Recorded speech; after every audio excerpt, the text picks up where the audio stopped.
This is one of my favorite childhood pictures. And no, it's not me. And no, we're not related. Just have to clarify. For the Gen Zers out there, in the 1980s, we had these things called magazines.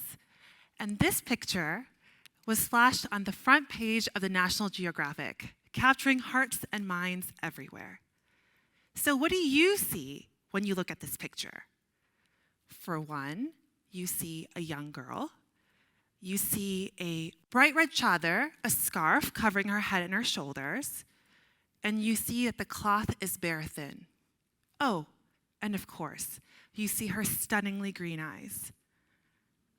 But for me, when I think about my childhood and this particular picture, none of these reasons are the reason that it stood for me the test of time. For me, the reason why it stood the test of time is the fact that I never even knew her name.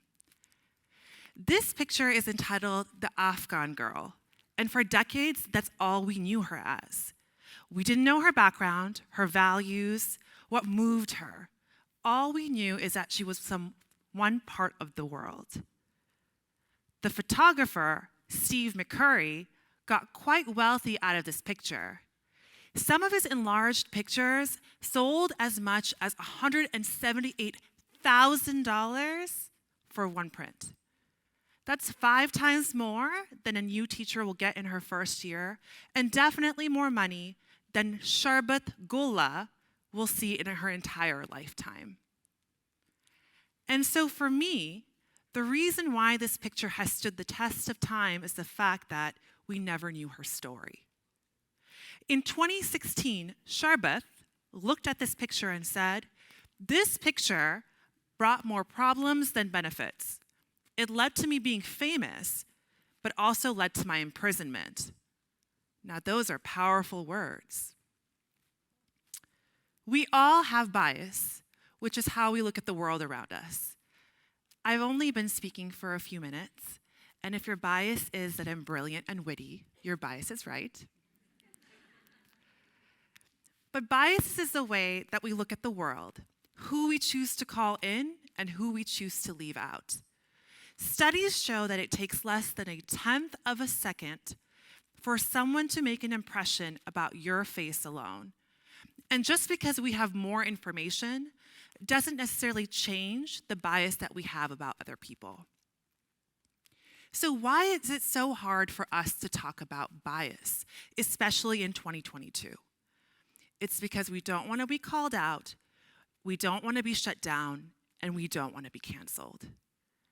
But for me, bias is such an important way of looking at the world around us. 10 years ago, I graduated college. I know that was not yesterday. I know I look incredibly youthful, but that's because of a really great skincare routine. I graduated college in 2011, and I joined an organization called Teach for America. Teach for America is an organization that's both national and international. It's a nonprofit organization trying to work to make the world a better place. It takes teachers from high-achieving schools, takes them to places where there's challenges, and provides a way for them to make a difference.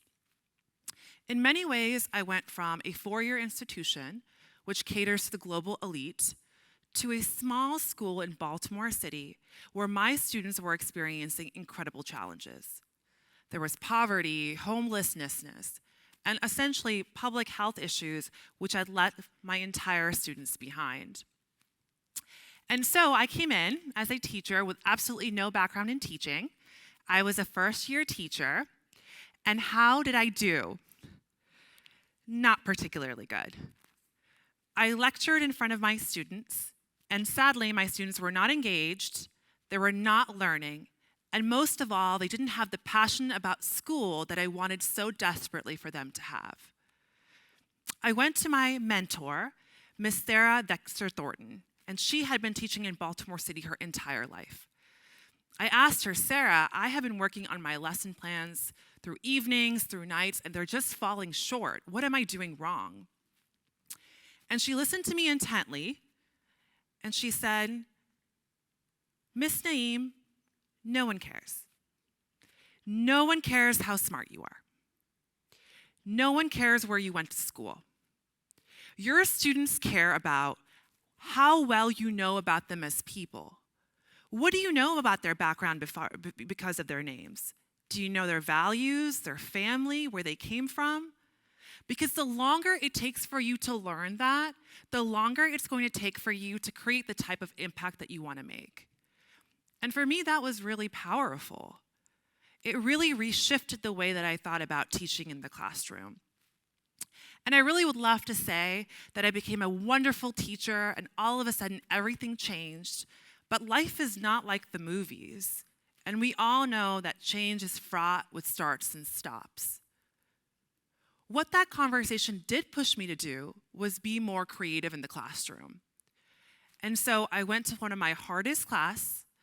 It was my 5th period classroom. There were supposed to be 30 students, but sometimes 35 students showed up. We didn't have school supplies or desks, so sometimes there was standing room in the back.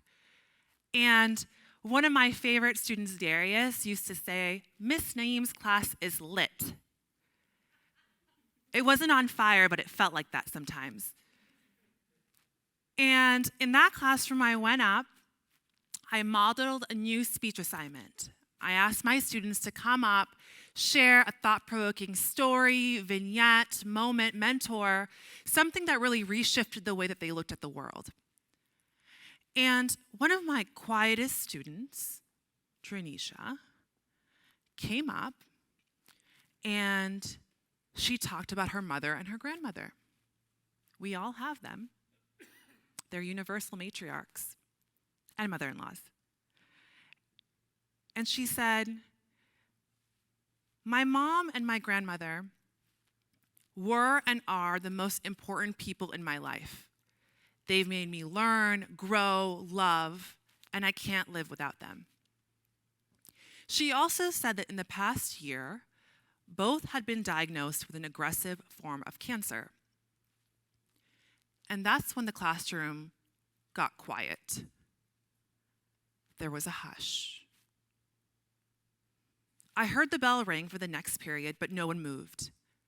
Everyone waited for the speech to complete, and then I heard a standing ovation. Finally, I heard book bags creak, chairs creak, and students filtering out of the classroom. That moment fundamentally shifted how my students engaged with me and each other. I would love to say it was because of me, but it was actually because of Dranisha. She changed the way that folks engage with each other because of her quiet dignity, her ability to bring people together with her vulnerability, and the fact that in that space, it was not Miss Naeem and her students. It was all of us together engaging in collective grief and realizing that we are a collective unit. It was this experience that really reshifted the way that I looked at relationships and the power at relationships at cultivating change. I used my mentor, Dr. Jody Hoffers-Gittel, her construct called relational coordination. It's a big word, but ultimately it means that if we use relationships and communication, we don't have the power just to do good. We have the power to fundamentally transform organizations. And this brought me to my research. I look at the power of your racial identity, so your skin tone and how you self-identify, and your relationships with others, and how that alignment has the power to create culturally responsive classrooms. Cultural responsiveness is a big word. It's been in the news often. But to me, it essentially means, how do we really value what our students need, their interests, their values, their beliefs, and how do we use that to cultivate and transform classrooms and content to better help them? Through my research, I've talked to several teachers around the state of Connecticut. And in those connections, specifically Black teachers talk about the power of authenticity. What does that mean? Authenticity is you bring your own self in spaces. You are who you are, whether it's your strengths or your areas of growth, and you unapologetically bring that to classroom or any other place that you're at. And that's powerful. Authenticity has the power to really change the way we look at the world. But it gets really, really tricky in the Zoom world, right? Who are we behind this black box? And we have to admit, we've all had awkward moments in Zoom, no matter how much we love it. For me, what's top of mind are times where I have a really, really great conversation with someone, only to realize that they haven't been there the whole time. Their video was off and I was talking to myself. Or better yet, I make a really thought-provoking comment and question, only to realize that I've been muted the whole time. Or better yet, I curate the perfect agenda for the perfect meeting, only to have a colleague's furry friend take the attention. Now, we've all been there. Zoom is awkward, Zoom is uncomfortable, but it's here to stay. And in these moments, we've realized that though there's deficits of Zoom, there's also structural issues that are leading to the Great Resignation. Now, there's nothing great about the Great Resignation. It just shows that there are structural issues in the workplace that are making people leave. Now, in Q1 of 2020 and 2021, it said that almost 50 million American workers left their work. That's a lot of people. That's also roughly the population of Spain.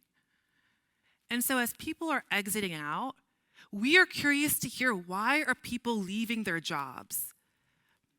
According to the Pew Research Center, there's 3 big reasons. 1, low pay. 2, lack of advancement for opportunities.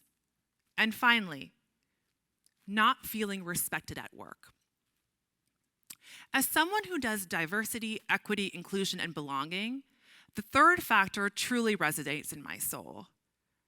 35% of respondents said that they don't feel respected. And if you can't feel respected, how are you going to feel included? And that's what I think about on a day-to-day basis doing diversity, equity, inclusion, and belonging work. DEIB is a mouthful, but it essentially means that we are creating a masterful illustration together. Diversity is the colors that we use to make the painting. Equity is how we are making that illustration. So what are the artifacts being used? Are they the paintbrushes? Are they the crayons, the markers? What's the medium? Inclusion is how the colors come together to create something bigger. And belonging is how the artist feels about the value of their work. Now, I know that DEIB is important, no bias, but it's very, very hard. Why? Well, studies show that the Chief Inclusion and Belonging Officer, that is essentially the highest executive leadership role, they only have an average tenure for 1.7 years. Folks are leaving. So if DEIB is so hard, again, why should we do it? In difficult moments like that, in questions like that, I've always gone to my mother. My mother has always talked about the importance of hope and believing in better days. But hope is not just a fragmented theoretical construct. Hope is grounded in change. So when I talk to my mom about things that are happening in the world that are outside the scope of my control, she always looks at me and she says in Urdu, "Umeed pe duniya kaim hai," which means hope is what the world makes go round. But in DEIB, we just don't need hope, we need action. And for there to be successful ways of doing DEIB work, 4 things need to happen. 1, there needs to be a long-term strategy about what the end game is. What are the inputs? What are the outputs? What are we striving to? There needs to be ownership among the company, among different stakeholders, recognizing that this is important work and this is the forefront of our minds. There needs to be data, because for hope to elicit change, we need to have pain points and a long view of how data and instrumentation is going to lead for that change. And finally, there needs to be grace. because we're all in it together. Whether it's the leaders of the company, whether it's the workers, whether we're individual contributors or we're managers, we need to realize that we all have the best intentions for doing good. Unless we have hope to manifest change, change is not going to happen. So this picture is how COVID has impacted me. I feel like I've aged so many years. I think we're all in it together when I say that as well. Pre-COVID and the pandemic, my greatest worry was whether or not I would get my laundry done. The laundry was never ending as a mom. My other great worry was whether my husband, who I think is absolutely brilliant, would come back from the grocery store. I always gave him a list of things to get, and sometimes he got them, sometimes he didn't. But spoiler, he always realized how to come back home. During COVID, things have fundamentally shifted because now little things are not little things anymore. Our life has been turned upside down. Do we wear masks? Do we not? What are our schools like for our children? Are they open? Are they closed? Can teachers come? Can they not?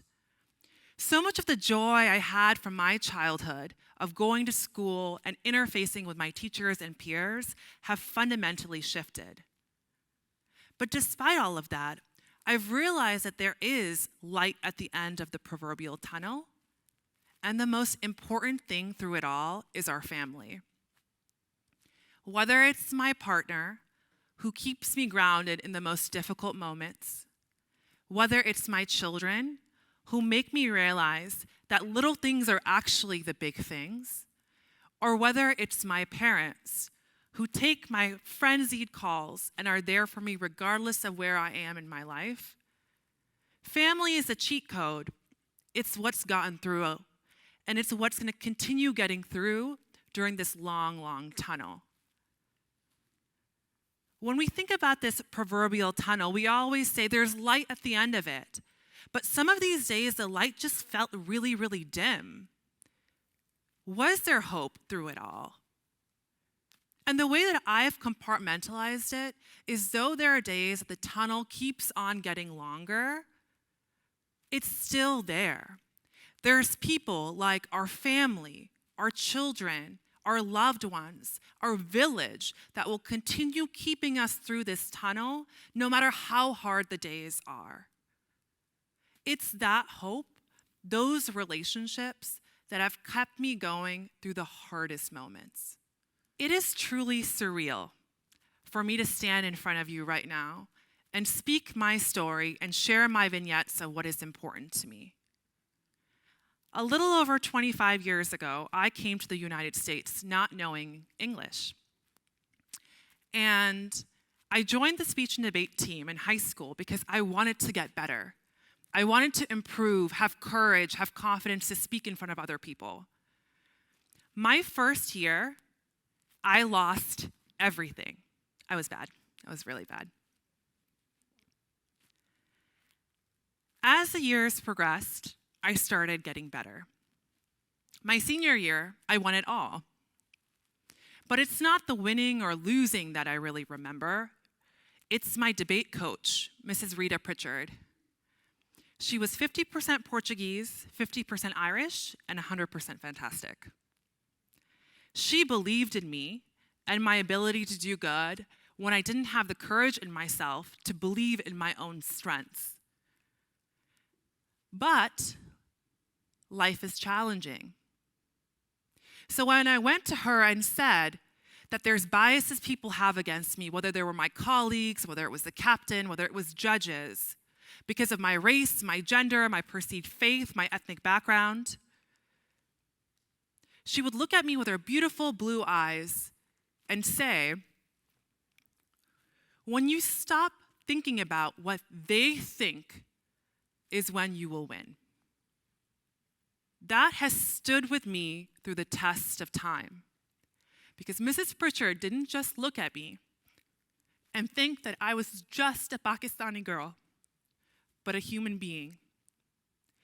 Thank you, Mrs. Pritchard, for teaching me the power of truly believing in someone else, for hearing their stories, and for seeing their worth and value.